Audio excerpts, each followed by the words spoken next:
Hello, and welcome to another episode of Wednesday Whiskey and Wisdom with myself, Joe Slee.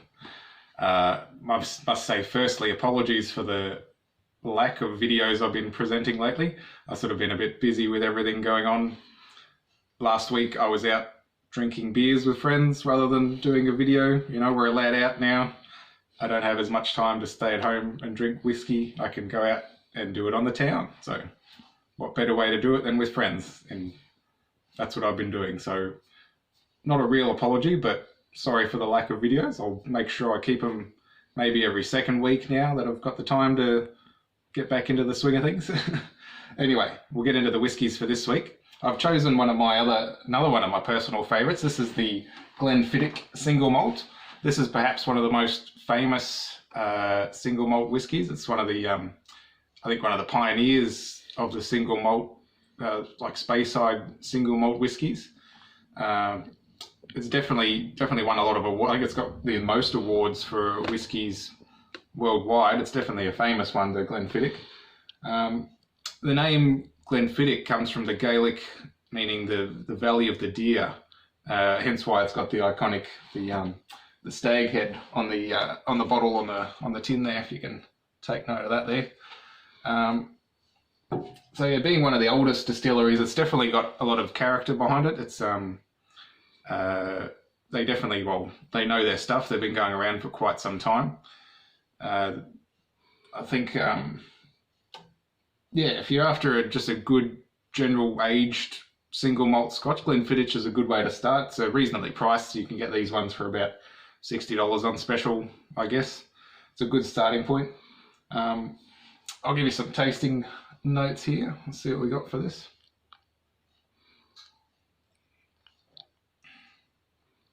That's delightful. I think the more whiskey I drink, the smoother it seems to get, but this one's definitely a good one. You can drink this like straight or on the rocks. I quite enjoy it just straight. It's got quite nice yeah, sort of smooth undertones. There's definitely, you get the notes of like the sort of oaky, fruity sort of flavors. It's not a really strong, overly strong whiskey. It doesn't burn as on the way through. It's quite a smooth, easy drink. Hence why it's probably so famous. It's just a good all round. Personally, I think there are better ones. Like some of the previous whiskies I've reviewed, I would say are better than this, but this is still one of the ones that's up there. So yeah, go out and try it, you know. Shops and everything are open again. Go down to Two Fingers in Albury. They're open again now. Yeah, I'd shamelessly will give them another plug. I go there as often as I can. I've still yet to get a few more new whiskies to try out. I've had a few last time I was there. There's a few new ones I need to source from the bottle shop or the alcohol dealer. I need to find a few whiskies from them. Anyway, wisdom for this week. I've been a bit slack. I'm just going to pull a quote from a book. I've been filling this book full of random quotes and things that I've found inspirational over time. And I come across this one from the old Roman philosopher Marcus Aurelius from the early AD times, and I thought this was quite relevant for our times as well. Like, you sort of learn from the greats. Their advice back then is still pretty relevant to these times as well. So I'll give you this as the wisdom for this Wednesday. So when you wake up in the morning, tell yourself, the people I deal with today will be meddling, ungrateful, arrogant, dishonest, jealous, and surly. They are like this because they can't tell good from evil.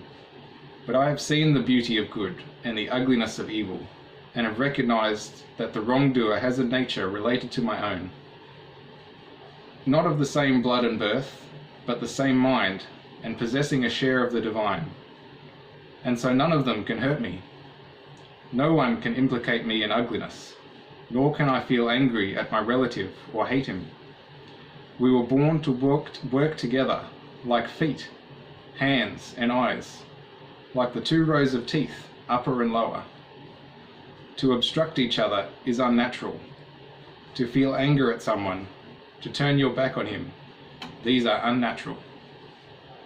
I think that's quite relevant to today. We sort of seem to be definitely in an age when we don't put a lot of effort into understanding each other. I think we are quick to hate and judge each other, and we're all made to be together.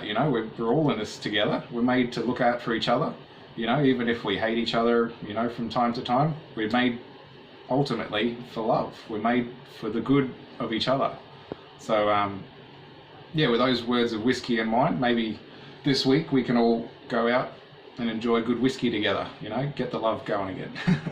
Anyway, until next time, have a good Wednesday, have a good whiskey. I'll see you again.